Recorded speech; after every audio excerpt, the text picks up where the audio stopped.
Ayo, segera download Quran Tadabbur, tafsir dalam genggaman Anda.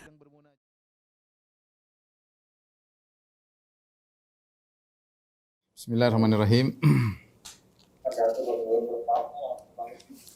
Assalamualaikum warahmatullahi wabarakatuh.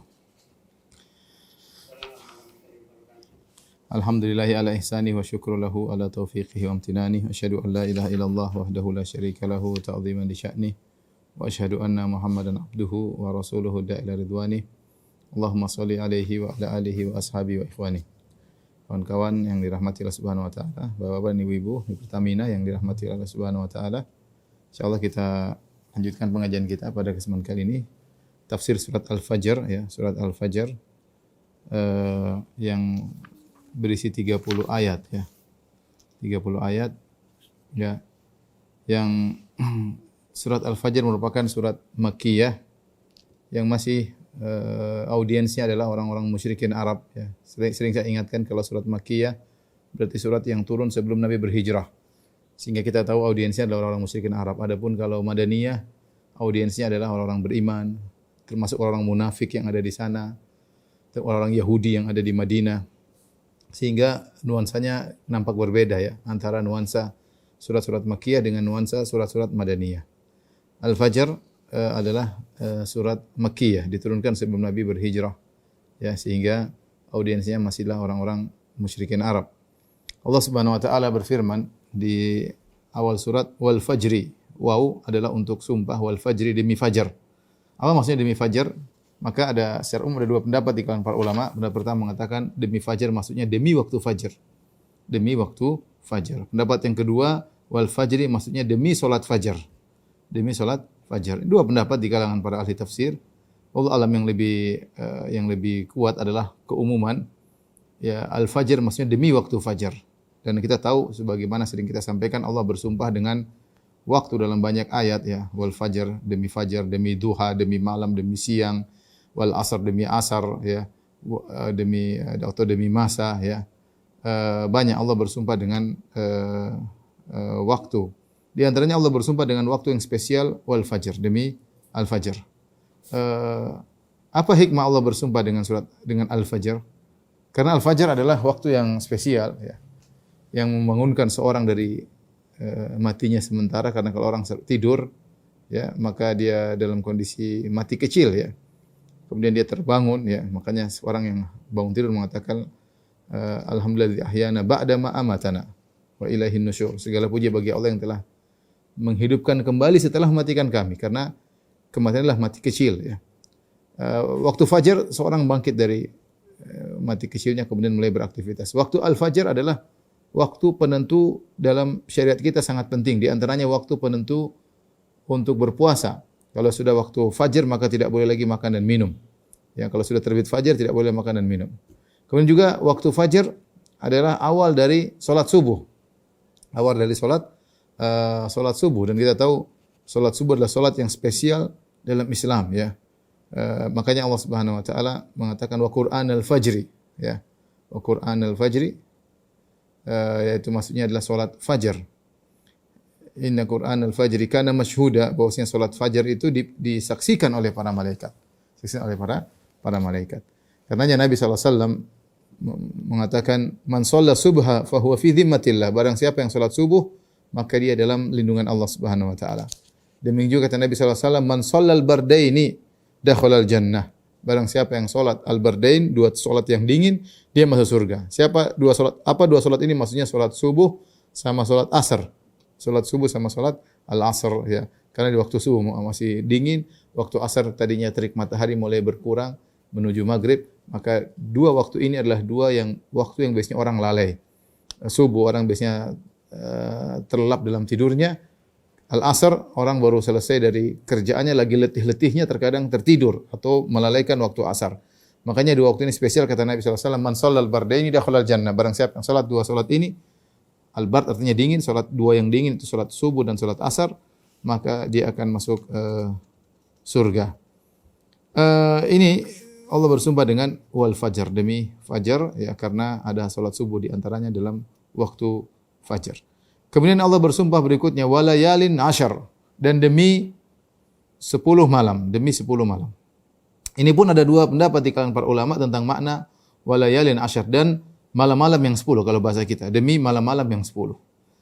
Apakah maksudnya malam-malam yang 10 adalah 10 malam terakhir bulan Ramadan? Allah bersumpah dengan 10 malam terakhir bulan Ramadan karena agungnya 10 malam terakhir di bulan Ramadan. Di situ ada Lailatul Qadar dan bagaimana Nabi semangat beribadah di 10 malam terakhir di bulan Ramadan. Ataukah maksudnya walayalin asyar, demi malam-malam yang 10, maksudnya demi 10 hari awal bulan Dzulhijjah. Demi 10 hari awal bulan Dzulhijjah. Kenapa? Karena dalam bahasa Arab terkadang lail maksudnya adalah hari. Hari terkadang diungkap dengan nahar, terkadang diungkap dengan malam. Ya. Malam misalnya dalam Al-Qur'an Allah tukalliman nasa thalatha layalin sawiyya. Ketika Zakaria meminta kepada Allah, berikan aku tanda bahwasanya aku bakalan punya anak. Kata Allah, kau tidak akan bisa berbicara thalatha layalin, selama 3 malam. Maksudnya 3 hari. Maksudnya 3 hari. Terkadang bahasa Arab mengungkapkan hari dengan malam. Ya, misalnya kau pergi berapa hari perjalanan? Perjalanan saya 5 malam. Maksudnya khamsa layalin. Khamsa layalin maksudnya adalah 5 hari. Cuma diungkap kalau 5 malam ya pasti siangnya juga terikut. Sehingga diungkap dengan malam tapi maksudnya hari. Nah, ketika Allah bersumpah walayalin asyar, demi malam-malam yang 10, maka tadi ada dua pendapat. Apakah malam di sini maksudnya benar-benar malam? Ini pendapat yang dipilih oleh Syekh Utsaimin rahimahullah, sehingga Allah sedang bersumpah dengan 10 malam terakhir bulan Ramadan, atau malam di sini maksudnya adalah hari.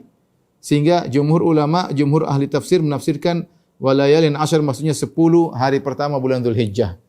Dan ini 10 hari pertama bulan Dzulhijjah ya, sebagaimana telah kita lalui ya di awal-awal Dzulhijjah musim haji, bahwasanya ini adalah hari yang spesial yang kata Nabi sallallahu alaihi wasallam, min ayyamin al-amalu shalih fiha ahabbu ila Allah azza wa jalla min hadhil ayyam. Tidak ada hari-hari yang di mana amal soleh lebih dicintai oleh Allah untuk dikerjakan daripada hari-hari ini. Sampai seorang sahabat berkata, walal jihadu fisabilillah, ya Rasulullah, lebih Allah sukai daripada jihad di jalan Allah. Kata Nabi, walal jihad fisabilillah. Kalian beramal soleh di 10 awal bulan Dzulhijjah lebih Allah cintai daripada jihad fisabilillah. Illa rajulan kharaja bi nafsihi wa malihi thumma lam yarji' min dzalika bi syai'. Kecuali seorang yang keluar berjihad, dia bawa hartanya, dia bawa jiwanya, kemudian dia tidak kembali dengan satu pun daripada itu. Artinya jiwanya dibunuh oleh musuh dan hartanya direbut oleh musuh. Baru pahalanya setara dengan orang beramal soleh di 10 hari awal bulan Dzulhijjah ya.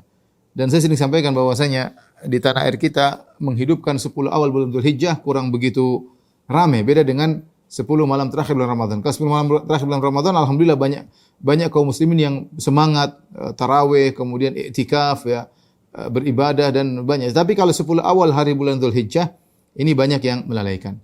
Intinya dua kumpulan 10 ini adalah yang spesial. Apakah 10 hari awal bulan Dzulhijjah ataukah 10 malam terakhir bulan Ramadan ya, 10 terakhir malam bulan Ramadan. Sehingga ada yang berusaha mengkompromikan, mengatakan siang yang terbaik adalah 10 siang di awal bulan Dzulhijjah. Adapun malam-malam yang terbaik adalah 10 malam terakhir bulan Dzulhijjah.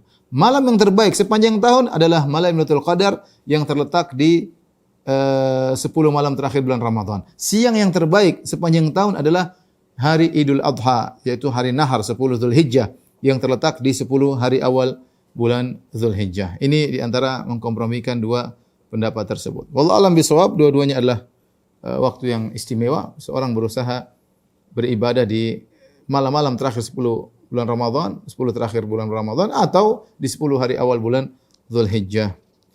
Kemudian Allah bersumpah wasyafa'i wal watr, demi yang genap dan yang ganjil. Wasyafa'i wal watr, demi yang genap dan yang ganjil. Apa maksudnya yang genap dan ganjil? Maka para ahli tafsir juga memiliki beberapa pendapat tentang masalah demi yang genap dan yang ganjil. Sebagian ulama menafsirkan yang dimaksud dengan yang genap adalah seluruh makhluk. Yang dimaksud dengan yang ganjil adalah Allah sendiri. Karena Allah dari seluruh yang Allah ciptakan semuanya berpasang-pasangan. Allah ciptakan semuanya berpasang-pasangan. Kata Allah Subhanahu wa taala, "Wa min kulli syai'in khalaqna zawjayn la'allakum tadhakkarun." Dari segala perkara kami ciptakan berpasang-pasang. Kata Allah, "Wa khalaqnakum azwaja." Kami ciptakan kalian berpasang-pasangan. Makanya kita lihat di alam semesta ini berpasang-pasangan, ada matahari, ada rembulan, ada langit, ada bumi, ya. Ada air, ada tanah misalnya, ada positif, ada negatif ya. Kemudian ada laki-laki, ada wanita, ada jantan, ada betina ya. Ada siang, ada malam. Semuanya berpasang-pasangan. Ya. Ada anak, ada bapak misalnya, ada suami, ada istri ya. Dan seperti itu, semuanya berpasang-pasangan. Ya. Yang ganjil cuma Allah Subhanahu wa taala.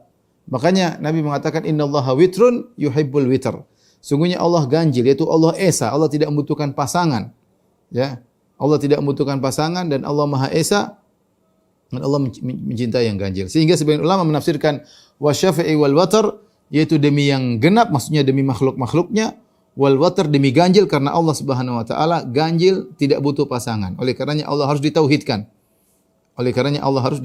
Makanya Nabi SAW menyebutkan innallaha witrun yuhibbul witr. Allah witr, Allah suka dengan bilangan yang ganjil. Oleh karenanya dalam banyak syariat datang dalam angka ganjil. Tawaf 7 kali misalnya, bilangannya apa? 7. Hari-hari 7.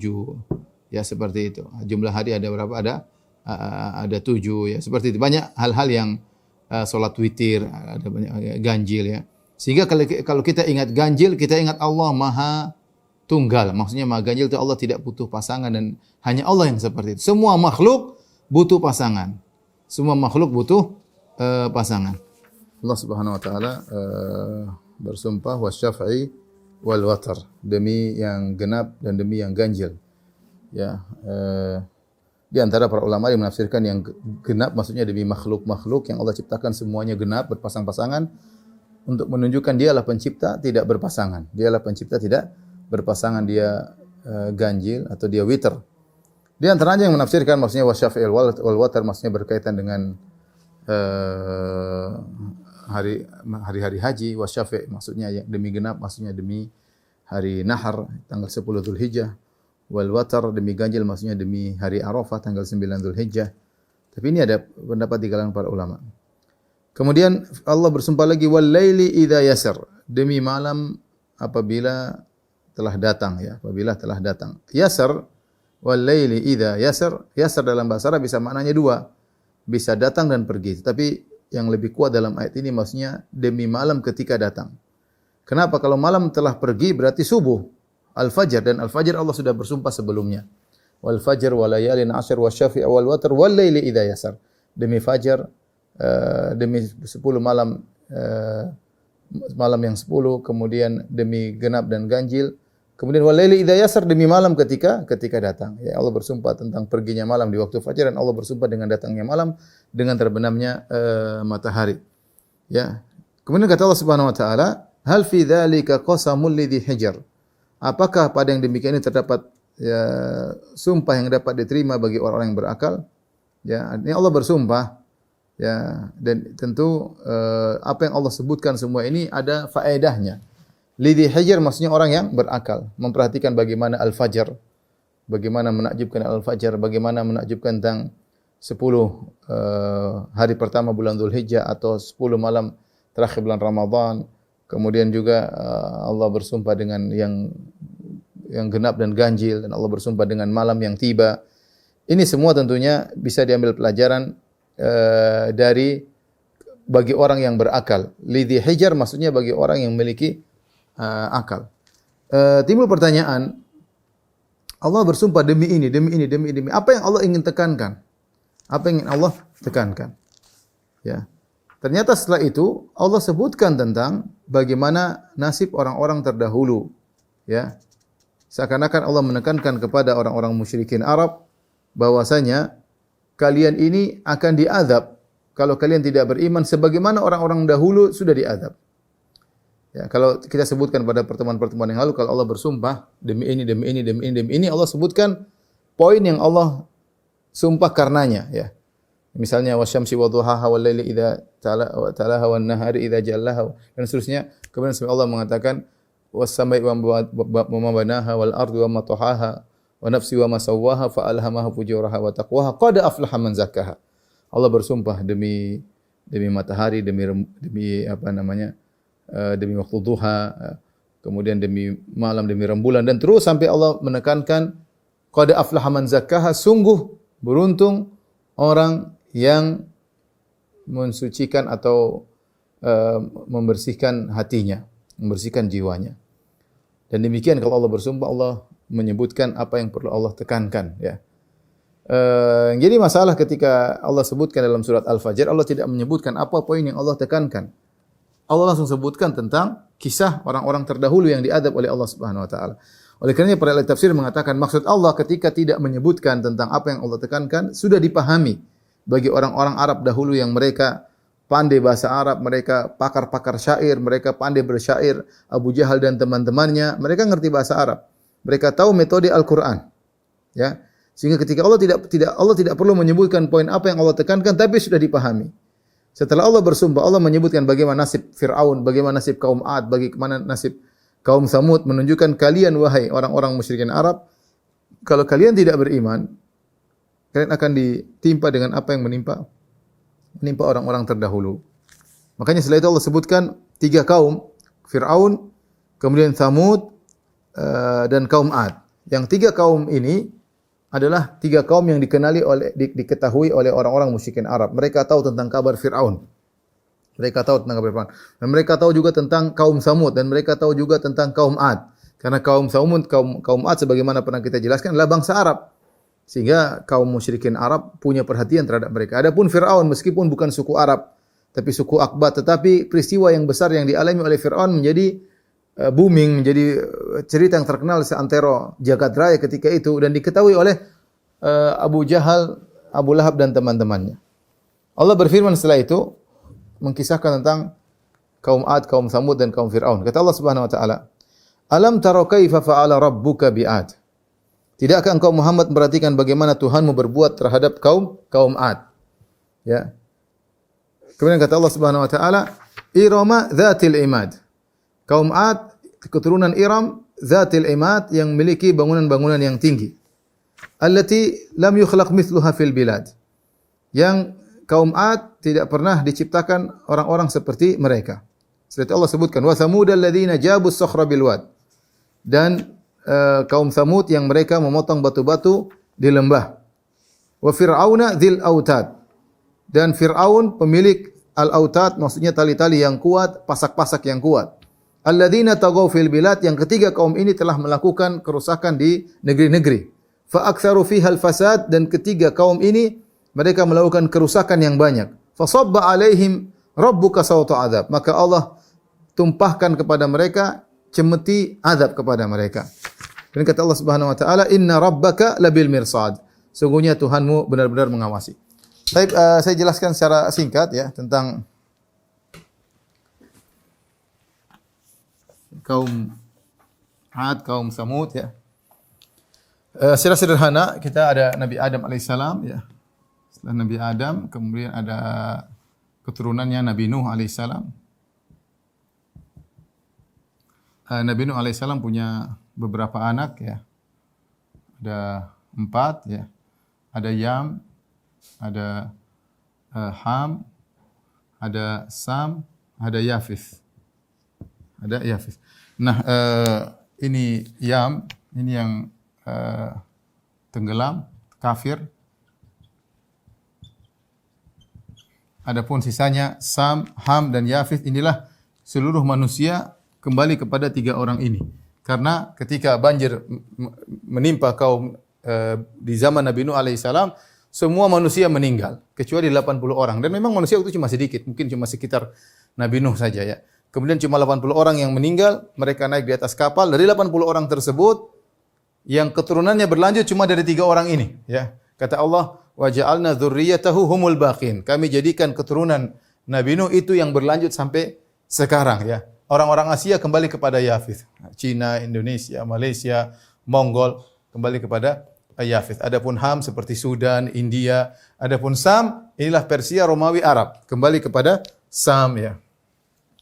Kembali kepada Sam. Ini ada 3 suku besar dari Sam, yaitu Persia, kemudian Arab, Romawi.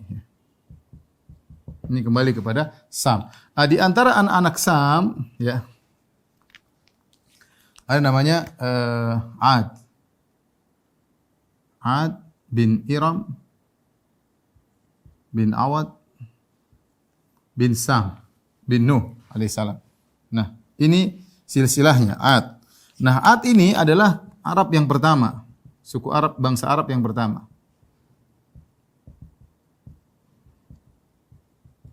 Dia silsilahnya Ad bin Iram bin Awad bin Sam bin Nuh sampai kepada Nabi Adam alaihissalam. Dan dari Ad ini nanti keturunan ada namanya suku Samud. Ya, dari suku Ad, Samud. Jadi Samud adalah suku setelah suku Ad dan mereka adalah keturunan kaum Ad, ya. Samud keturunan kaum Ad.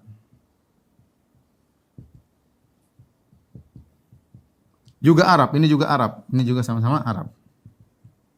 Ini juga Arab. Oleh karenanya Allah mengatakan tentang Ad, Allah mengatakan Adanil Ula, Adan al-Ula. Maksudnya suku Ad yang pertama. Ad yang pertama. Kenapa? Karena suku Samud juga disebut dengan suku Ad. Suku Ad yang belakangan. Intinya saya ingin sampaikan kaum Samud keturunan Ad. Ad ini dia Ad bin Iram bin Awad bin Sam bin Nuh. Dan ini ada kaum Ad, Nabi Hud alaihissalam, kaum Samud, Nabi Saleh. Nah, Allah Subhanahu wa taala berfirman kaum Ad terlebih dahulu karena secara silsilah kaum Ad terlebih dahulu, ya.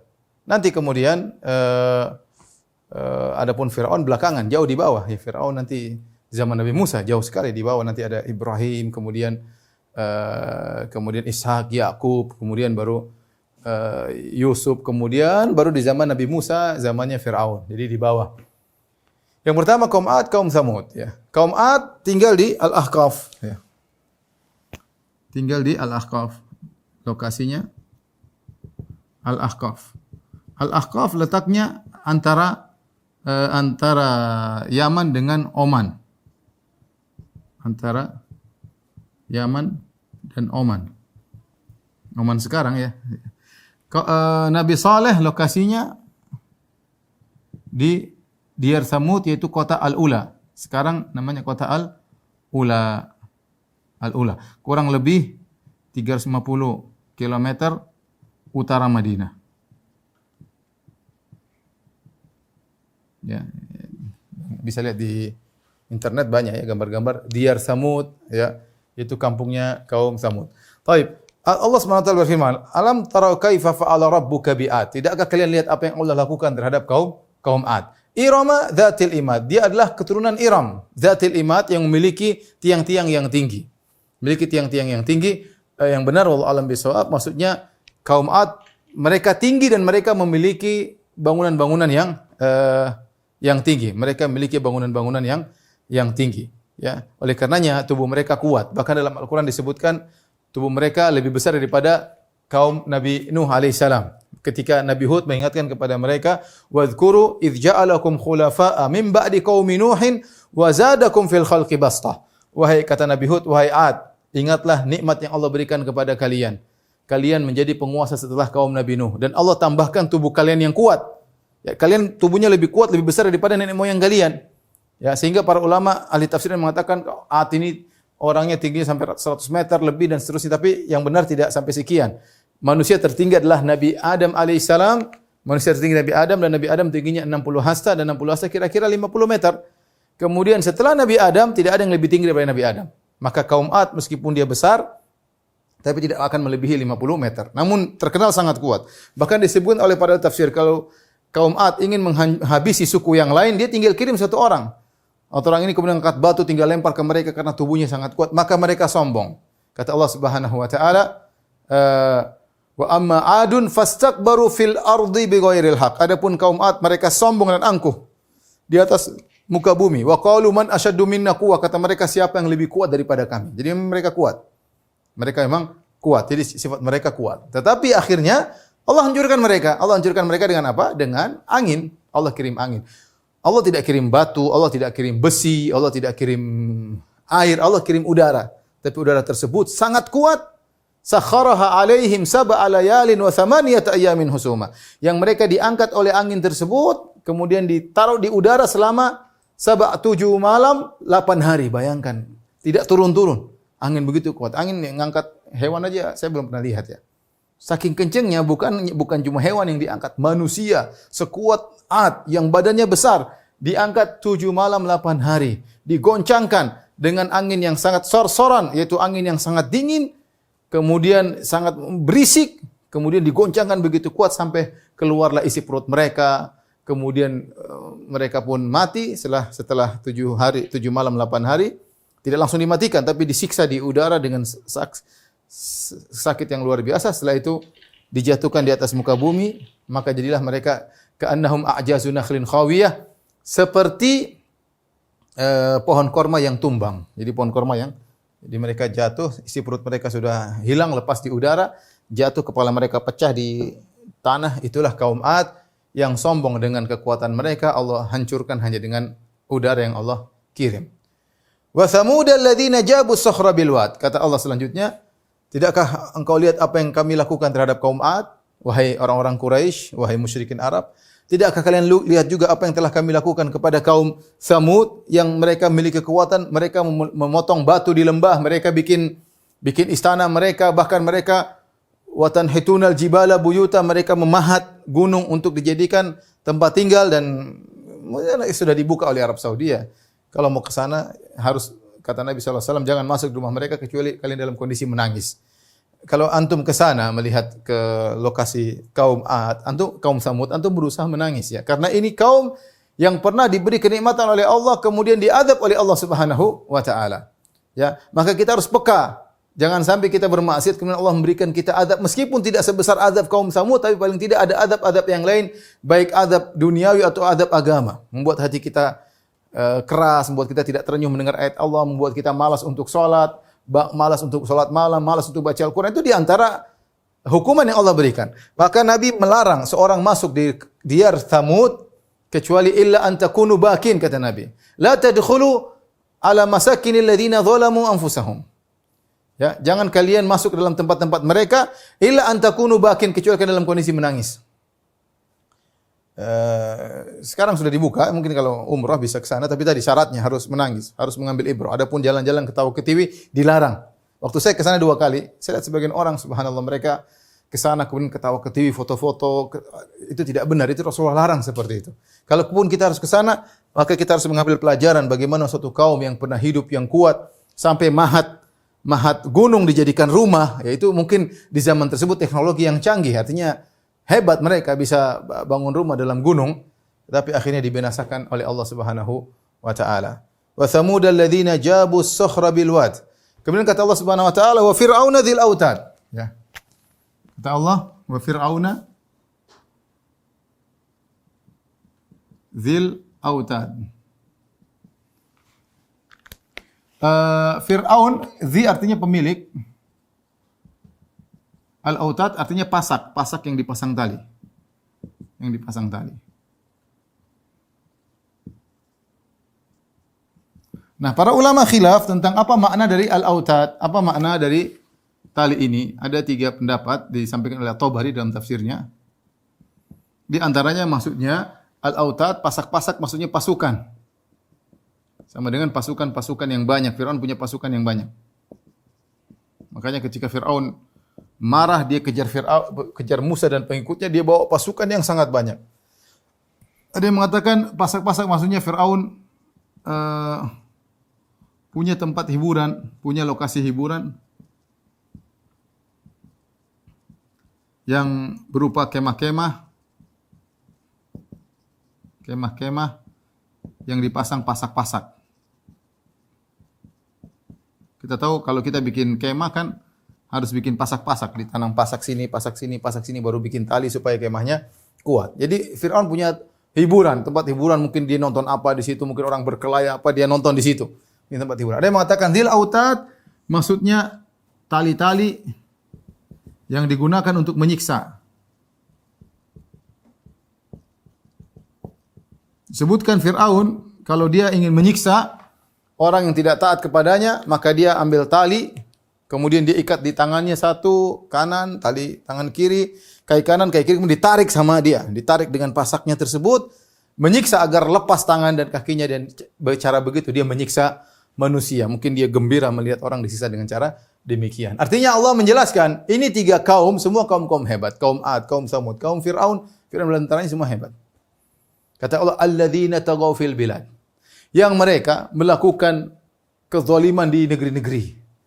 Kaum Ad sombong, kaum Samud sombong, apalagi Fir'aun mengaku sebagai Tuhan. Fa aktsaru fihal fasad, mereka melakukan banyak kerusakan. Kesyirikan, kerusakan, kemaksiatan mereka lakukan. Artinya Allah yang mengatakan, wahai kalian orang-orang Quraisy, kalian tuh enggak ada apa-apanya. Apa kalian dibandingkan kaum Ad? Kalian kecil-kecil. Kaum Ad badannya kuat-kuat, ngangkat batu sendiri ngelempar ke kampung orang kuat. Kalian apa sih Abu Jahal, Abu Lahab? Apa bandingan kalian dengan kaum Samud? Samud kuat, bisa nggale batu dijadikan rumah. Kalian bisa apa dengan kaum Samud? Wahai Abu Jahal, Abu Lahab dan teman-temannya. Apa bandingan kalian dengan Fir'aun yang memiliki kekayaan yang luar biasa, yang ngaku sebagai Tuhan, yang penguasa Mesir? Kalian tahu tentang mereka semuanya. Alladzina tagaw fil bilad, yang melakukan kerusakan di muka bumi, fa aktsaru fiha al-fasad, dan mereka melakukan banyak kerusakan. Fasabba alaihim rabbuka sawta adab. Kata Allah, Allah tumpahkan. Sabba itu kalau kita misalnya air, kita tumpahkan. Ceret kita tumpahkan, itu namanya sabba. Ya. Tumpahkan, sabba. Sawta adab, kata Allah, Allah hanya kirimkan cemeti azab. Artinya, azab yang Allah berikan kepada mereka itu ringan, gak ada apa-apanya, belum di akhirat. Hanya sekedar cemeti cambukan sedikit. Allah tidak mengatakan Allah siksa mereka, enggak. Di dunia, apa yang mereka rasakan, kaum Ad, kaum Samud, Fir'aun tenggelam di Laut Merah, itu cuma sawtu azab, cuma azab yang ringan. Tapi Allah fasabba, Allah tuangkan air, kata para ulama, maksudnya Allah habisi mereka dengan mereka tidak bisa berbukti. Seakan-akan air kalau kita tuangkan kan enggak berhenti. Airnya jatuh. Mereka demikian. Ya, dituangkan azab oleh Allah Subhanahu wa taala kepada mereka. Fa'ktsaru fihal fasad, fasabba 'alaihim rabbuka sawta adzab, inna rabbaka labil mirsad. Sungguhnya Rabbmu mengawasi. Hati-hati kalian wahai orang-orang Quraisy, kalian jangan sombong, kalian jangan angkuh, akan ada waktunya kalian disiksa oleh Allah, apakah di dunia, terlebih lagi di akhir kalau kalian tidak beriman kepada Rasulullah sallallahu alaihi wasallam. Ini berkaitan dengan 3 suku tersebut. Setelah itu Allah Subhanahu wa taala masuk dalam paragraf berikutnya. Kata Allah Subhanahu wa taala, "Fa ammal insanu idza mabtalahu rabbuhu fa akramahu wa na'amahu, fa yaqulu rabbi akraman." Maka adapun manusia, apabila Tuhannya mengujinya, lalu memuliakannya dan memberikannya kesenangan, fa yaqulu rabbi akraman, maka dia mengatakan Allah telah memuliakan aku. Wa amma idza mabtalahu faqadara alaihi rizqahu fa yaqulu rabbi ahanan. Adapun jika Allah mengujinya, diberi kesempitan harta, ya, fa yaqulu rabbi ahanan, maka dia berkata Rabbku telah menghinakan aku. Kata Allah, kalla, sekali-sekali tidak. Allah sedang menjelaskan tentang pola pikir orang-orang kafir Quraisy. Al-insan sini maksudnya orang kafir. Orang kafir punya pola pikir, kalau dia dapat harta banyak, dapat kedudukan, dia merasa dia dimuliakan oleh Tuhan. Tapi kalau dia tidak punya harta, dia merasa dihinakan oleh Tuhan. Dan ini barometer pola pikirnya orang kafir. Seakan-akan mereka memberi standarisasi pemuliaan Tuhan kepada mereka dengan kekayaan. Ya.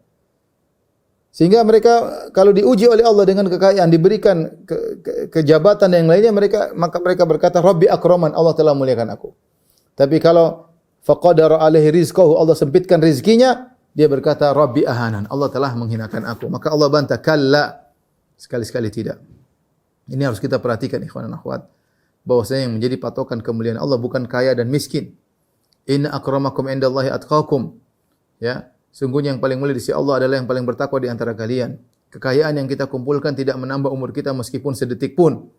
Ya, tidak akan menambah kedudukan kita di sisi Allah meskipun sejengkal pun, kecuali kalau harta tersebut kita gunakan di jalan Allah Subhanahu wa taala. Betapa banyak orang-orang miskin yang mungkin secara penampilan tidak dianggap, tetapi mereka sangat mulia di sisi Allah Subhanahu wa taala. Ternyata mereka ikhlas, ternyata mereka ibadah, ternyata mereka zikir pagi petang, ternyata mereka baca Quran. Sementara sebagian orang penampilan necis, keren, mungkin punya jam mahal, punya mobil mewah, punya tas mahal, tetapi ternyata tidak ada nilainya di sisi Allah Subhanahu wa taala. Kekayaan yang buat dia jauh dari Allah Subhanahu wa taala. Maka yang benar ukuran kemuliaan seorang di sisi Allah bukan kaya, bukan miskin. Siapapun boleh mulia, raja boleh mulia, tukang sapu juga boleh mulia, ya. Menteri boleh mulia, tukang bangunan juga boleh mulia, kaya dan miskin boleh mulia. Yang penting bertakwa kepada Allah Subhanahu wa taala. Oleh karenanya di kalangan para sahabat juga mereka bermacam-macam. Ada di antara sahabat yang kaya raya seperti Abdurrahman bin Auf, Abu Bakar As-Siddiq, kemudian Utsman bin Affan yang banyak berdermawan. Di antara mereka yang tidak punya apa-apa seperti Abu Hurairah, seperti Abu Dzar Al-Ghifari, ya. Di antara mereka ada yang miskin, ya. Tapi mereka semua mulia di sisi Allah. Kenapa mereka menggunakan nikmat yang Allah berikan kepada mereka dalam rangka mendekatkan diri mereka kepada Allah Subhanahu wa taala. Maka saya ingatkan ikhwan dan akhwat yang dirahmati Allah Subhanahu wa taala. Saya ingatkan diri saya pribadi. Semua yang Allah berikan kepada kita, kalau kita tidak gunakan untuk mendekatkan diri kita kepada Allah, maka itu hanyalah bumerang yang akan menyerang kita pada hari kiamat. Maka pola pikir mereka ini, yang kaya dimuliakan Allah, yang miskin dihinakan, ya. Mereka ingin menghina Nabi. Mereka, "Ya Muhammad, kau punya apa? Kami kaya. Nahnu aktsaru amwalan wa auladan, kami lebih banyak harta, kami lebih banyak pasukan. Kalian siapa wahai Muhammad?" Ya, apa? Miskin-miskin. Sama seperti zaman Nabi Nuh, mereka menghina Nabi Nuh, miskin. Seakan-akan kalau kaya berarti mulia. Jawabannya kalla, sekali-sekali tidak. Kemudian Allah mengatakan balla tukrimunal yatim. Bahkan kalian tidak memuliakan anak yatim. Orang kafir mereka tidak memuliakan anak yatim. Tidak memuliakan maksudnya pada dua. Pertama, tidak memberi nafkah tidak membantu anak yatim, tidak bersedekah kepada anak yatim. Yang kedua maknanya adalah memakan harta anak yatim. Sebagian mereka mengurusi harta anak yatim, dimakan harta anak yatim tersebut. Misalnya omnya punya ponakan yang yatim. Harusnya dia bantu ponakannya, dia malah ngurusi hartanya, dia makan hartanya, ya. Dan ini orang-orang yang benar-benar cinta harta, mereka untuk mengeluarkan untuk anak yatim mereka merasa berat. Secara umum mereka bersedekah, mereka merasa sangat berat untuk bersedekah. Kata Allah, "Wala tahaduna ala ta'amil miskin." Kalian sudah tidak memuliakan anak yatim, kalian juga tidak mengajak untuk beri fakir miskin. Mengajak orang sedekah enggak, ya. Dia merasa berat, uangnya harus dikeluarkan, ya. Karena dia merasa kemuliaan dia di uangnya ini. Inilah kebahagiaan dia. Kalau dia keluarkan sebagian hartanya berarti dia menghilangkan sebagian kebahagiaannya. Itu cara berpikir orang-orang kafir. Dia tahan uangnya, ya. Dia tidak memuliakan anak fakir miskin, dia tidak memuliakan anak yatim, dia tidak bersedekah, ya. Dia menyangka itulah kebahagiaannya. Kata Allah, "Wa ta'kuluna at-turatha akla lamma." Dan kalian juga memakan harta warisan dengan cara mencampur adukan antara yang halal dan haram. Kalian tidak peduli. Pokoknya apa yang ada di tangan itulah milik saya dengan cara apapun. Dia orang kafir, mereka tidak mempedulikan halal dan haram. Yang penting bagaimana bisa mendapatkan harta sebanyak-banyaknya. Kata Allah, "Wa tuhibbunal mala hubban jamma." Dan kalian mencintai harta dengan kecintaan yang sangat dalam. Ya ikhwan dan akhwat, Bapak dan Ibu yang rahmatillah Subhanahu wa taala, kita semua akui kita cinta sama harta, tapi jangan kecintaan kita terlalu dalam. Bagaimana caranya? Ya kita berinfak. Untuk lawan cinta kita kepada harta, kita infakkan di jalan Allah Subhanahu wa taala. Infakkan. Di antara agar kita tidak terlalu cinta sama harta, jangan beli barang terlalu mahal. Kalau sudah beli barang terlalu mahal, cintanya luar biasa. Ya. Udah beli mobil mahal, disayang, dielus mobilnya. Ya. Rumah terlalu indah juga demikian, disayang banget, ya. Sehingga kalau kita mau mati kayaknya rasanya berat meninggalkan kebahagiaan yang sudah kita kumpulkan. Kita cinta harta semuanya, tapi jangan terlalu condong hati kita kepada harta. Makanya Nabi SAW mengatakan, "Al-badadatu minal iman." Kesederhanaan bagian daripada iman. Cuek, terkadang Nabi SAW terkadang jalan tidak pakai sendal. Terkadang Rasulullah SAW bajunya bagus, terkadang tidak bagus, biasa-biasa saja. Ya. Tidak selalu orang, saya sering sampaikan, tidak selalu orang harus keren, harus bisnis kelas, harus nomor 1, tidak. Ya.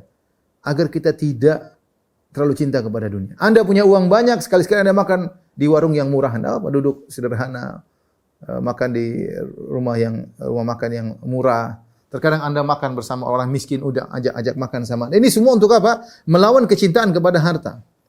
Karena seorang terkadang cinta kepada harta tanpa dia sadari. Mulai dari, subhanallah, kadang-kadang saya heran, kenapa beli sampai mahal-mahal, ya? Kenapa beli ini sampai mahal, kenapa beli itu sampai mahal? Bukankah ada yang bisa digunakan meskipun tidak semahal itu? Jam sampai sangat mahal, kemudian mobil sampai sangat mahal, tas sampai sangat mahal. Masya Allah, sedikit-sedikit dia terbawa dengan pola hidup orang-orang barat, ya, tidak dia sadari, mulai dia cinta kepada benda-benda tersebut dengan cinta yang luar biasa. Tidak cinta tidak pada tempatnya. Maka kita harus lawan, jangan kita terjebak. Makanya Nabi SAW sekali jalan tidak pakai sendal. Sekali jalan tidak pakai sendal. Ya. Untuk apa? Kita agar tawadhu. Al-badad, kecuekan kita. Kadang-kadang kita tidak usah rapi-rapi. Terkadang rapi, oke, itu disunahkan. Tapi tidak selalu harus rapi. Sesekali kita biasa-biasa aja. Sesekali biasa-biasa aja. Ya, kalau kita punya uang harus naik pesawat bisnis kelas terus, enggak, sesekali naik ekonomi. Sesekali makan di rumah murah, warung murahan. Sesekali kita ngajak orang miskin makan sama kita, ya. Seperti itu. Sekali-sekali kita tidur di hotel yang murah. Tidak harus hotel yang selalu mahal. Ya, seringnya kita hotel mahal, enggak apa-apa kalau punya duit, ya. Maksudnya apa? Semua agar kita tidak begitu cinta kepada harta. Dan sedekahkan. Sehingga kalau kita kumpulkan harta, kita punya niat, saya mau sedekahkan buat orang tua saya, sedekahkan buat ipar-ipar saya, sedekahkan buat kakak adik saya, sedekahkan buat tetangga saya, sedekah untuk masjid, sedekah untuk dakwah. Sehingga hati kita bukan kepada harta, hati kita kepada akhirat. Itu harus dilawan, kecintaan kepada harta. Nabi SAW pernah mengajarkan, ketika Aisyah radhiyallahu ta'ala anha disuruh oleh Nabi untuk bagi-bagikan kambing. Maka Aisyah bagikan kambing-kambing yang sudah disembelih.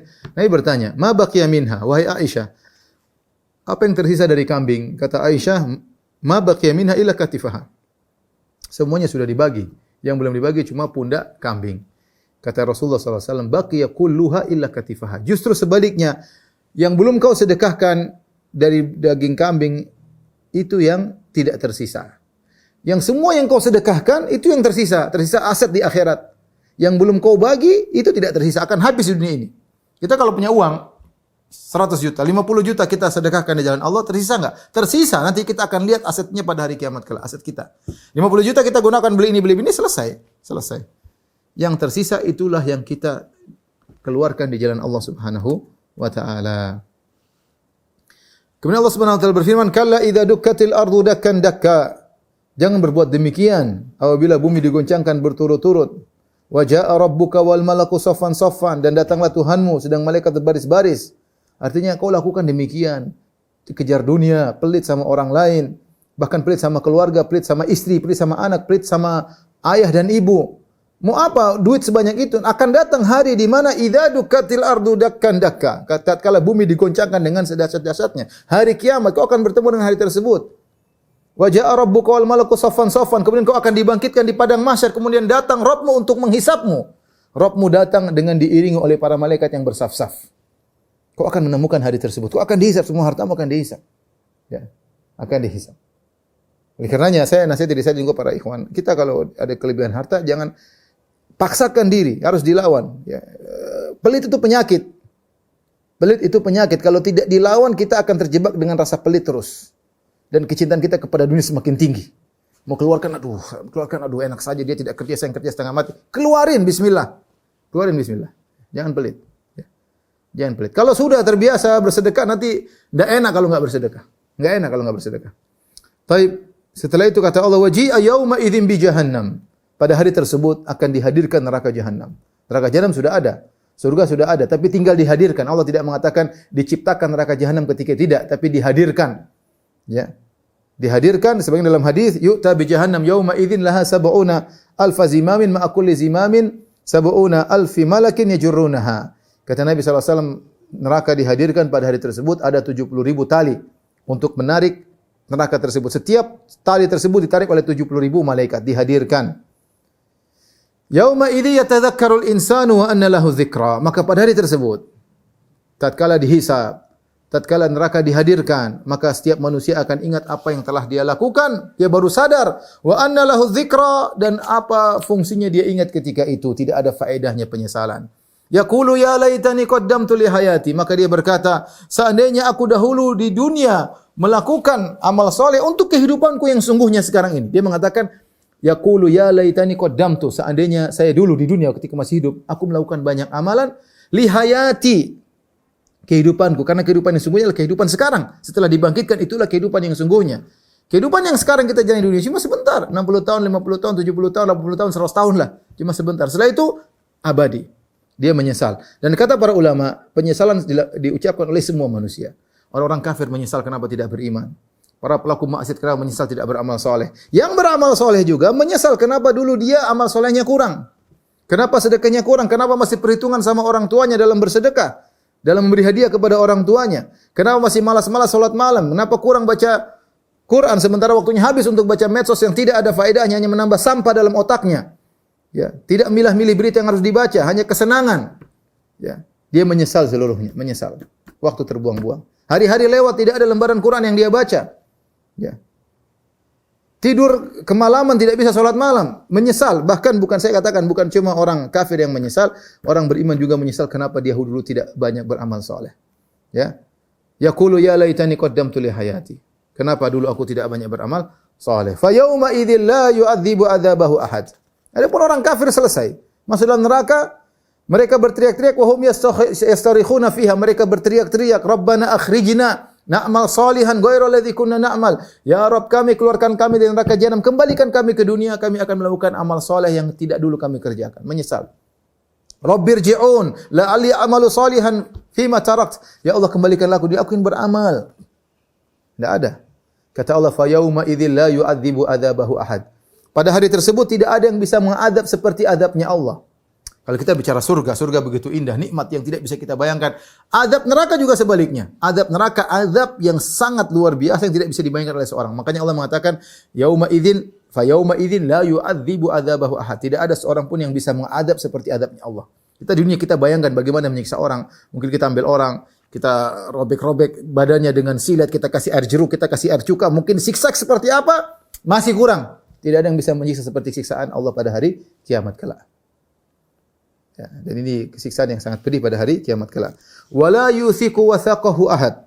Dan tidak seorang pun yang bisa mengikat seperti membelenggu seperti belenggunya Allah. Allah kalau sudah belenggu pada hari kiamat, belenggunya berbeda dengan belenggu ketika di dunia. Setelah itu paragraf terakhir Allah berkata tentang orang-orang yang beriman, ya ayyatuhan nafsul mutmainnah, wahai jiwa yang tenang. Ini diucapkan oleh para malaikat, oleh malaikat maut ketika ingin mencabut nyawa orang yang beriman. Dia berkata, ya ayyatuhan nafsul mutmainnah, wahai jiwa yang tenang, jiwa yang beriman, yakin dengan janji Allah, yakin dengan apa yang dia lakukan tidak ada yang sia-sia, yakin sedekah yang dia keluarkan akan ada balasannya. Ya, yakin baktinya kepada orang tuanya akan ada balasannya. Yakin dengan imannya kepada Allah, yakin akan ada hari kiamat. Dia tenang dengan itu semua. Bukan jiwa yang ragu. Bukan jiwa yang ragu dengan hari kebangkitan. Bukan jiwa yang pelit, ragu dengan balasan Allah pada hari kiamat kelak. Ya ayyuhan nafsul mutmainnah. Wahai orang-orang yang tenang dengan keimanannya. Ya, tenang dengan keimanannya. Irji'i ila rabbiki radiyatan mardiyah. Kembalilah engkau kepada Rabbmu tatkala dia mau meninggal dunia. Kembalilah engkau kepada Rabbmu. Radiyatan dalam kondisi kau ridha, kau senang. Mardiyah dalam kondisi kau disenangi oleh Allah. Suatu hal yang sangat menyenangkan. Dia rindu ingin ketemu dengan Allah. Dia ridha dan Allah pun ridha dengan dia. Allah pun ridha dengan dia. Fadkhuli fi ibadi. Kata Allah, masuklah engkau ke dalam jajaran hamba-hambaku. Agar dia tidak merasa sendiri. Orang-orang soleh sebelum engkau banyak. Fadkhuli fi ibadi, wahai jiwa yang tenang. Masuklah kau dalam jajaran hamba-hambaku yang soleh. Kau tidak sendirian. Kemudian kata Allah, wadkhuli jannati, dan masuklah ke dalam surgaku. Jadi di sini kata para ulama, pertama Allah menggunakan kalimat jamak. Kata Allah, fadkhuli fi ibadi, wahai hamba yang jiwanya tenang, masuklah ke dalam jajaran hamba-hambaku. Agar dia tidak merasa sendirian. Ada orang-orang saleh bersama dia. Kemudian setelah itu, ketika masuk surga, Allah sebutkan secara khusus, wadkhuli jannati, masuklah kau ke dalam surgaku. Ya, Allah tidak mengatakan bersama yang lain, tapi Allah mengatakan, masuklah kau ke dalam surgaku, supaya dia merasa diperhatikan oleh Allah. Allah berbicara langsung dengan dia, masuklah ke dalam surgaku. Demikian saja kawan-kawan di Pertamina yang dirahmati Allah Subhanahu wa taala. Insyaallah kita lanjutkan pekan depan. Kurang lebihnya mohon maaf. Wabillahi taufiq wal hidayah. Assalamualaikum warahmatullahi wabarakatuh.